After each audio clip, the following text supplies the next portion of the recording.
Salut les gourmands, aujourd'hui noix de Saint-Jacques et son pain perdu au pistache. Alors, toujours l'état d'esprit des recettes à terroir. Je voulais travailler des Saint-Jacques et pour pallier le prix des Saint-Jacques, je vais faire une garniture nettement plus simple. Alors, très belle coquille Saint-Jacques, 2 par personne parce que je vais faire une grande entrée gourmande. Vous voyez, j'ai mis les noix à part et je les ai fait macérer avec un petit filet d'huile de noix. Ça va donner un petit goût sur la Saint-Jacques, ça va être très joli, très bon. Ensuite, alors, notre accompagnement, c'est simple. On va faire une grosse vinaigrette gourmande. Voilà, juste une huile d'olive garnie avec. Il y a du cerfeuil, il y a de la nette, vous avez de la ciboulette, vous avez de la menthe fraîche. Il me restait 2 tomates vertes parce que je veux rester dans cette couleur verte. Ça va être superbe. Donc huile d'olive. Voilà. Et pour finir, un tout petit peu d'échalote pour que ça donne du peps. Voilà, ça on va la gonfler un peu à l'huile d'olive et ça fera notre vinaigrette gourmande à la fin du plat. Et j'y ai rajouté évidemment un petit peu de citron vert. On y mettra de la pistache pour décorer. Ça sera en phase avec ce côté verdure. Les asperges, alors je sais que c'est la saison des asperges blanches. Je vais en mettre sûrement 1 ou 2 pour accompagner comme légumes nos Saint-Jacques. Aujourd'hui on fait un plat un peu plus sophistiqué. Et alors, ce qui m'a inspiré ce plat, c'est Myriam qui m'a donné une idée. Vous voyez, il lui restait du pain complet.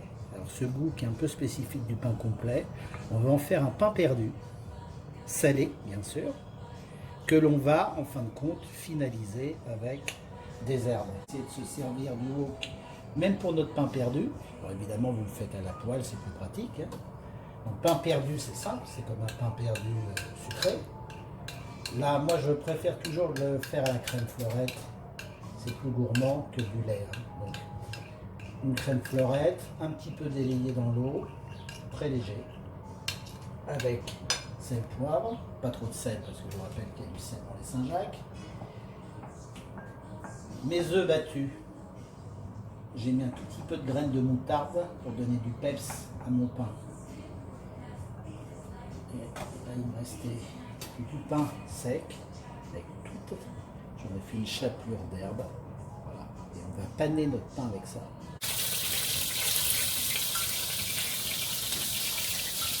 On fait snacker nos Saint-Jacques.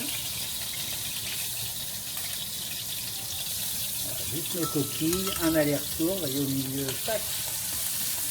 Je vais mettre à compoter le corail. Évidemment, on ne jette pas le corail, on va le mettre avec.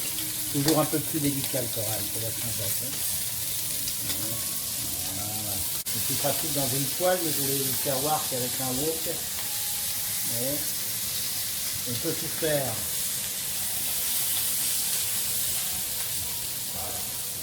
Là, vous n'avez pas les odeurs, mais il y a des très belles effluves de noix, puisqu'on les a faites. Regardez. Et c'est juste fait. Il y a un début de caramélisation qui est très sympa. Là. Ça dégorge de l'eau et moins elles seront saisies. Voilà, moi je les voulais juste.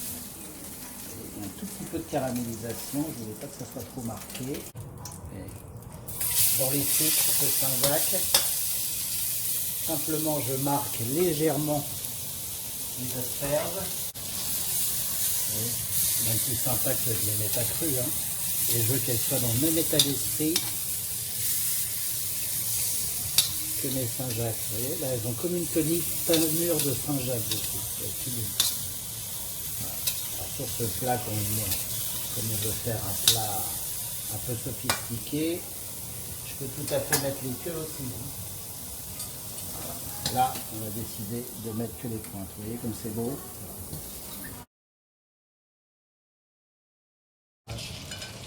Alors, il y en a qui mélangent tout. Grassement, tac, tac. Il est un peu sec.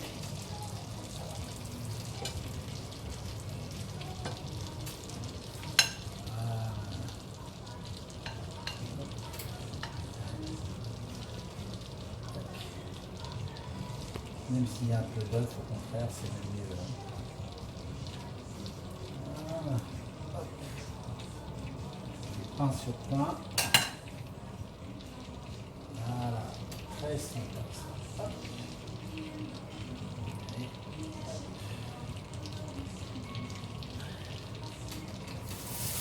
Et évidemment, vous avez vu comme c'est creux, c'est pas ultra pratique. Alors bon, on sent notre pain. Allez, tac.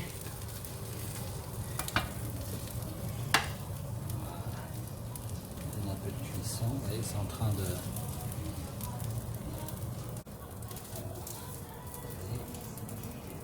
Voilà, notre petit pain perdu là. Très sympa. Voici donc nos pains perdus sont prêts, vous voyez, très gourmands, vous voyez, un peu souple. Voilà. Nos Saint-Jacques légèrement caramélisés, je les voulais comme ça, regardez, je vous en fais voir une. Vous voyez. Très nacrés, quasiment crus à cœur, c'est comme ça qu'on les veut. Les petites pointes d'asperges crues, la pistache, voilà, du jus de citron vert, tout petit peu d'huile d'olive parce que le gras est quand même ici. Hein.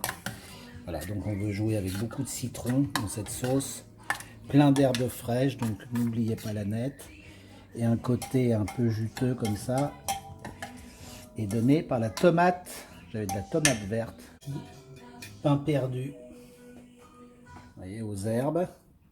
Bon, évidemment, je l'ai appelé pistache pour le fun, je n'ai pas voulu mettre la pistache à l'intérieur de ma panure, mais voilà. Je préfère qu'elle soit croustillante et croquante en surface. Alors, on se met une petite Saint-Jacques. Cru à cœur, tout petit peu de caramel. Voilà. Nos pointes d'asperges. Voilà.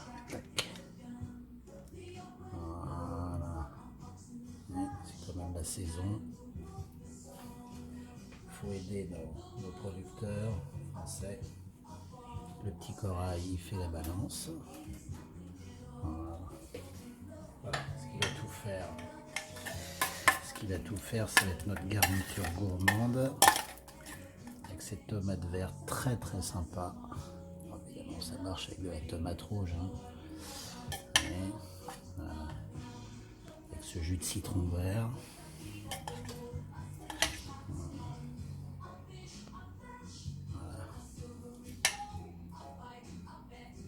Voilà, ça c'est top. On met un poil de pistache parce que j'adore ça. Ah oui, la base c'est toujours de faire des choses qu'on aime bien. Hein.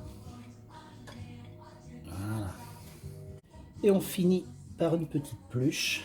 Oui, voilà, ça c'est une autre sorte de dressage.